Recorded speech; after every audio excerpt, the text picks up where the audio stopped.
Bonjour à tous et à toutes, ici Savage Beast en pleine nature dans mon coin favori pour, comment on pourra dire, une analyse, des chroniques et un rétex. Ça va faire beaucoup. En fait, j'ai pas mal réfléchi, regardé ce qui se passait au niveau du comportement des gens, au niveau du comportement des gouvernements, de tout ce qui s'est mis en place au cours de ces 2-3 dernières années.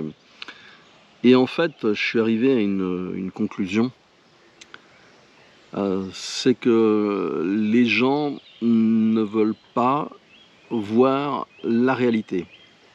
Peu importe quelle qu'elle soit, à partir du moment où une réalité va déranger en tant soit peu leur confort, celle-ci n'existe pas.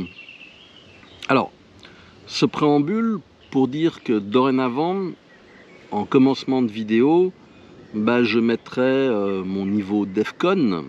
Comme vous le savez, le DEFCON va de 5 à 1. 5 étant quand il n'y a absolument aucun problème.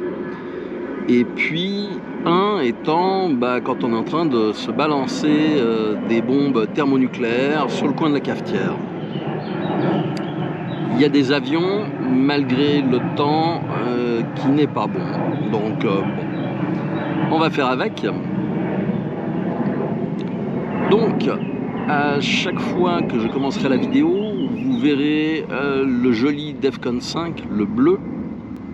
Et puis en fin de vidéo, eh bien, pour ceux qui ont réussi à rester jusqu'au bout, ma perception des événements, ce que j'appelle la réalité. Donc comme ça, vous aurez les deux extrêmes et ça ne fera pas fuir tout le monde tout de suite.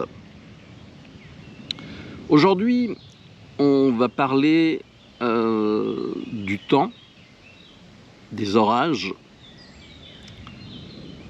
de bombes atomiques, de valises spécialisées et d'expérimentation.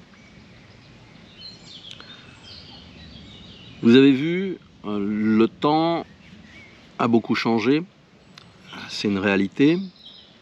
Le soleil a des comportements qui sont tout à fait particuliers. Il y a des cycles de 11 ans, il y a des cycles plus longs. Le fait est que ça crée des tempêtes solaires qui envoient des impulsions électromagnétiques, entre autres en direction de la Terre, avec tout ce que ça implique comme perturbation au niveau des communications, au niveau de l'électricité. Il y a eu pas mal d'exemples au cours des dernières centaines d'années dès que l'électricité a existé. Donc l'événement Carrington, le problème au Canada, avec les lignes haute tension qui ont été coupées. Et on va parler un petit peu de ça. Et il y a un autre sujet, c'est le côté militaire en plus du côté nucléaire. Alors qu'est-ce qui se passe lorsqu'il y a une tempête solaire? Il y a des impulsions électromagnétiques extrêmement fortes qui sont envoyées en direction de la Terre. Ces impulsions peuvent perturber ou détruire des équipements et il faut pouvoir faire face à ça d'une manière ou d'une autre, ce qui n'est pas toujours simple. J'y reviendrai après dans la partie rétex parce que j'ai acheté du matériel pour protéger mes affaires et on fera des tests tout à l'heure.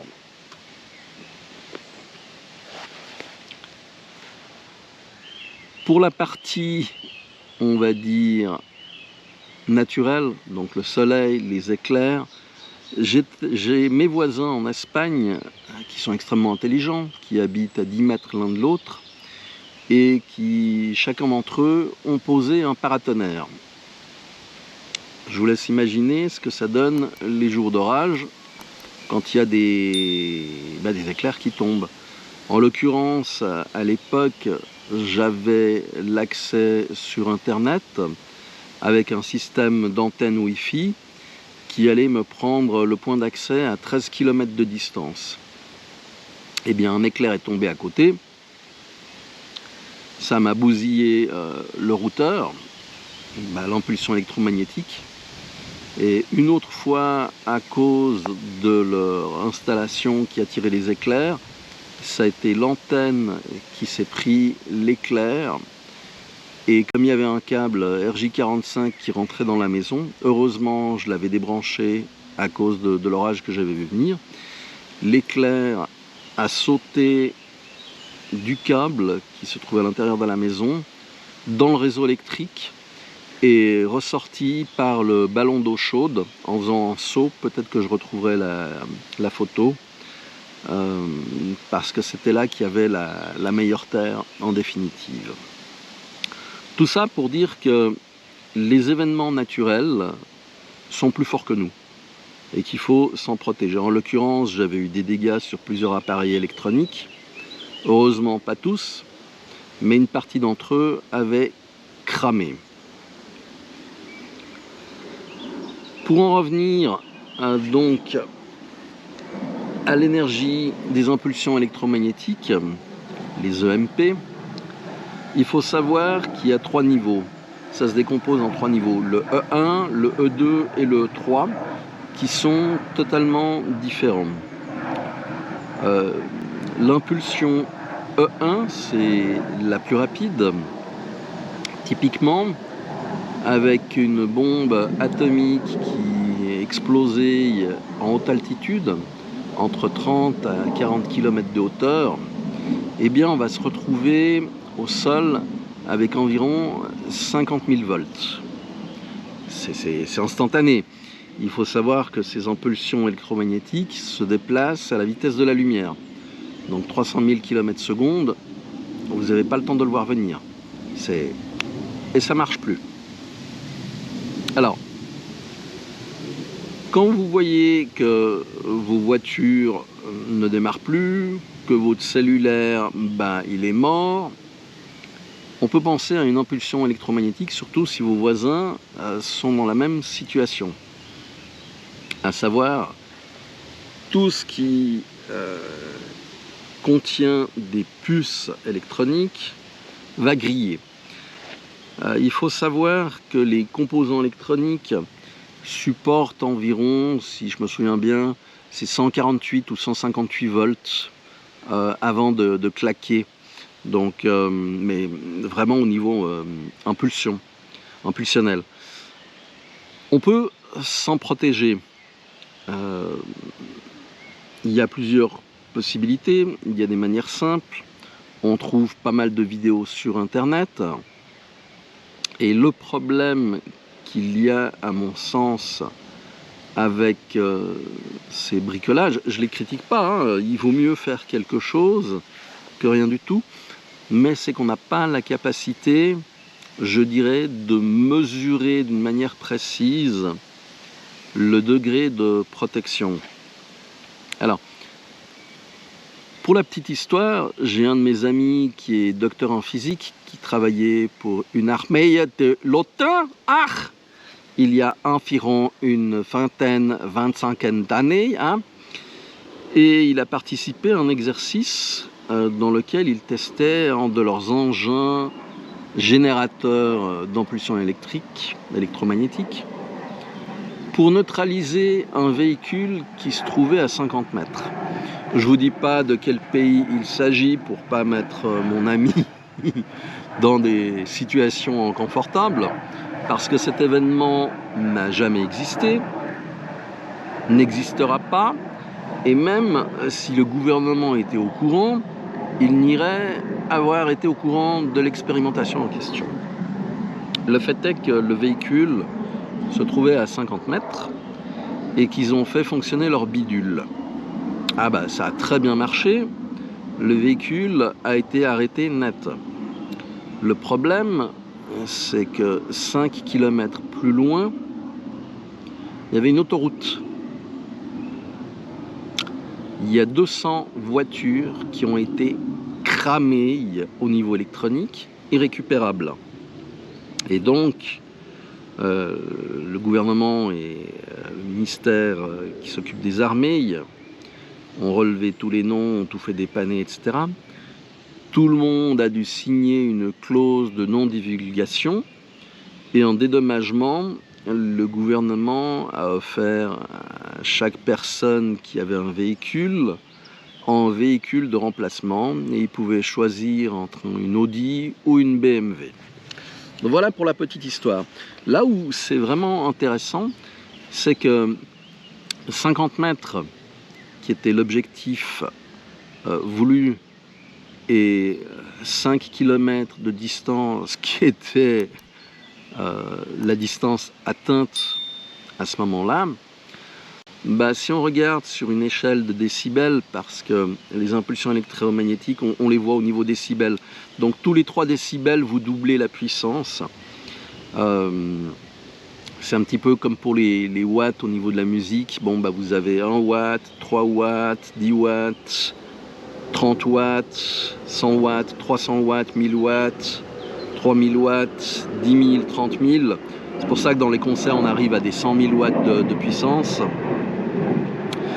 Eh bien, si on regarde sur une échelle logarithmique, donc les décibels, là, typiquement, il devait y avoir, si je ne me trompe pas, 6 décibels de plus que ce qui était désiré pour neutraliser le véhicule. On parle de 20-25 ans en arrière. Je vous laisse imaginer les progrès qui ont été faits et dont on ne parle pas. Et c'est de ça dont on doit se protéger. Alors, une protection que vous construisez ou que vous trouvez, vous avez des sacs Millard, dont je vous montrerai tout à l'heure des exemples. Ça peut vous donner entre 30, 35, 40 ou 50 pour les meilleurs au niveau de la protection. Et encore, ça dépend de la gamme de fréquences. Il faut savoir que ces, appelons ça ces valises d'impulsion électromagnétique, sont optimisées pour pénétrer certaines fréquences et donc désactiver toute la protection. Vous allez me dire, oui, mais par exemple, si au niveau de la maison, on a des coupe-circuits pour les éclairs et ce genre de choses qui tombent sur les lignes. Alors on a 2 problèmes. Le premier, c'est que ces appareils fonctionnent pour les éclairs, fonctionnent très bien. Ça crame un coup, mais ça dévie la surtension directement à la terre. Mais c'est un appareil qui va fonctionner une fois. L'autre problème, c'est par rapport à l'impulsion électromagnétique, la E1, qui dure entre 5 nanosecondes et 20 nanosecondes. Ce qui fait que les protections pour les éclairs n'ont pas le temps de s'enclencher. Elles vont griller. Mais en plus de ça, lorsqu'il y aura la deuxième impulsion, la E2, qui elle va au-dessus de 20 nanosecondes à plusieurs centaines de millisecondes, eh bien elle va passer à travers la protection en question puisqu'elle a déjà été abîmée et ça va endommager le reste de vos appareils. Voilà, on arrive à la fin de la première partie. La vidéo vous a intéressé, vous avez une deuxième partie, voire une troisième partie disponible sur Patreon. Cela vous coûte le prix d'un café par mois, voire moins, suivant les pays où vous vivez. Et ça m'aide à remplacer le matériel, à me déplacer pour aller faire les vidéos, parce que tout cela a un coût. Je parle même pas du temps que je passe pour réaliser le montage, la préparation. Et donc c'est un moyen actif de m'aider à avancer et à créer de meilleures vidéos. Alors n'oubliez pas, vous allez sur Patreon, vous cherchez Savage Beast Prepper et vous cliquez sur une des 3 options qui est disponible pour vous abonner. A très bientôt sur Patreon. Ciao!